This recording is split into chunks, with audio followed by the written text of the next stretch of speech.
A pepper variety that is easy to grow, looks amazing, and produces a lot of hot peppers. Let's look at growing the black cobra pepper, also known as goat's weed or the Vietnamese dragon pepper. We bought our black cobra pepper plants from the 99-cent store at Foothill Ranch, California. And these come in these plastic pots and need to be transplanted into either a container or a raised bed. We will be planting our pepper plants in our raised beds, and in mid-March, the danger of frost has gone in this zone in Southern California, and it's a good time to plant peppers. Now we have a lot of organic matter in the raised bed. You can see some roots here from the onions we harvested, and don't worry about the extra plant roots. They will decompose and become organic matter. So as you can see here, we have a lot of organic matter. We have some perlite as well for added drainage, and this is the kind of soil that peppers love. And what we're going to do is just plant them in a planting hole after loosening the soil a little bit. We have used these supports. These are supports for the pepper plants, and they're totally optional, but I just think they give better structure to your plant. Now by end of May, you can see that the pepper plant has taken off, and you can see a lot of new leaves and a lot of new growth.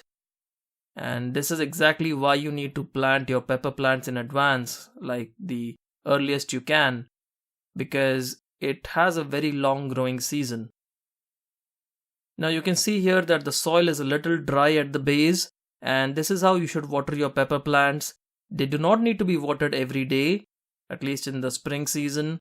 In the summer season, depending on the conditions, you may want to water it every day, but they like to have a dry feet and they don't like to be overwatered. So just make sure you're watering your pepper plants well. Just dig in a little bit into the soil and see if there's enough moisture. If not, you can go ahead and water your pepper plant. Now in mid-June, you can see that the plant has grown pretty tall and is also producing a lot of flowers. This is the time where you will also see that the plant has some white hair-like growth, and that is very normal for this pepper plant. It's just a characteristic of this hot pepper variety. Now make sure you choose a sunny location for your pepper plant. It requires at least about 6 to 8 hours of sunlight every day. So make sure you choose a sunny location. Now as far as insects and diseases go, we did not see any insects attacking this pepper plant, and this plant did not have any diseases as well. So I guess this pepper is so hot that insects and diseases stay away from this pepper plant. And you can see here the flowers up close. They're beautiful. They're self-pollinating, and they turn into pepper pods very quickly. And these plants grow very tall.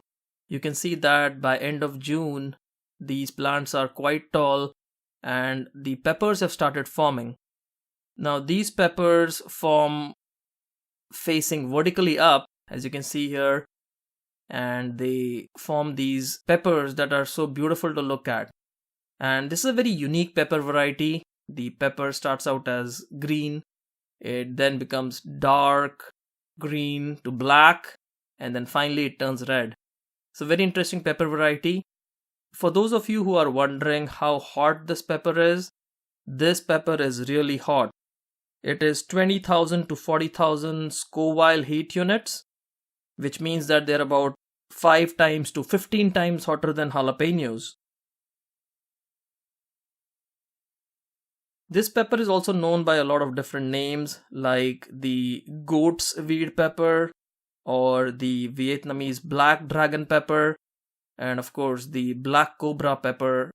And it's sold as the black cobra pepper at most of the places here in the United States. Now you can see the pods. When we're harvesting the pods, you can see that they've started becoming black, and that's why this pepper is called the black cobra pepper. You can see the pods are pretty good looking and extremely hot. Now this pepper variety produces abundantly. It produced hundreds and hundreds of peppers in this pepper plant, and we were growing 2 pepper plants, and we got so many peppers that we could not keep up with the consumption of the amount of peppers this plant was producing. Now once again you can see that the peppers are extremely good looking, quite big in size, and it reminds me of the bird's eye chili pepper, but just a slightly larger version of that. And once again here it is, the black cobra pepper. Quite an amazing pepper that's very easy to grow and produces abundant harvests. Now as far as fertilizers go, you can feed your plant a mix of fish, emulsion and seaweed every 3 weeks during the growing season.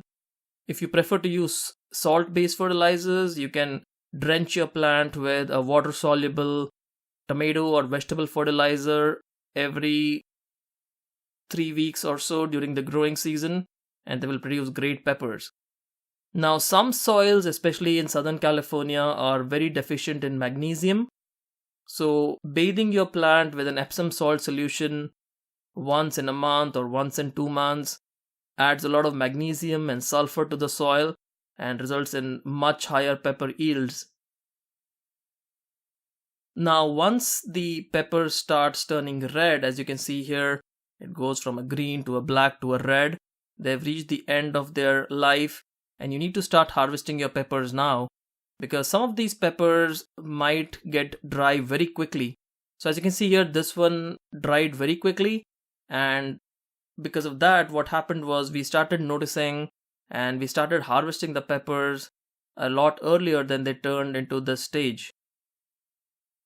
So as you can see here, there are a lot of red peppers on this plant, and we're starting to harvest these red peppers.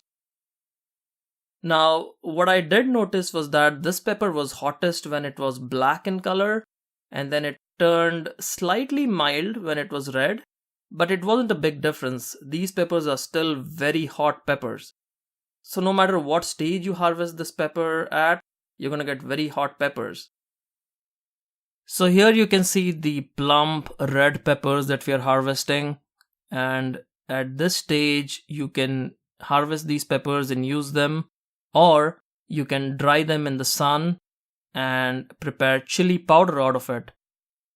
I will have a separate video showing you how to make your own chili powder at home. Homemade chili powder is amazing. It just tastes so fresh and nice, and you can use any kind of hot pepper to make your own chili powder at home. And here you can see the harvest looks amazing. These are very nicely sized peppers and they will keep producing. These peppers produced right from June and all the way through August. They're still producing, and I'm sure it's gonna keep producing for another couple of months at least. And I'm gonna try and overwinter this pepper variety and see if it can withstand the winter. It is a pretty amazing producer, so I might try to prune it and then see if I can either move it to a container or just let it grow in the raised bed. So there we have it, folks. That was our episode on the plant profile of the black cobra pepper. If you have grown this pepper variety, do let us know in the comments box below. Also let us know if you're planning to grow this pepper variety now that you have seen it. We'll see you again soon. Happy gardening.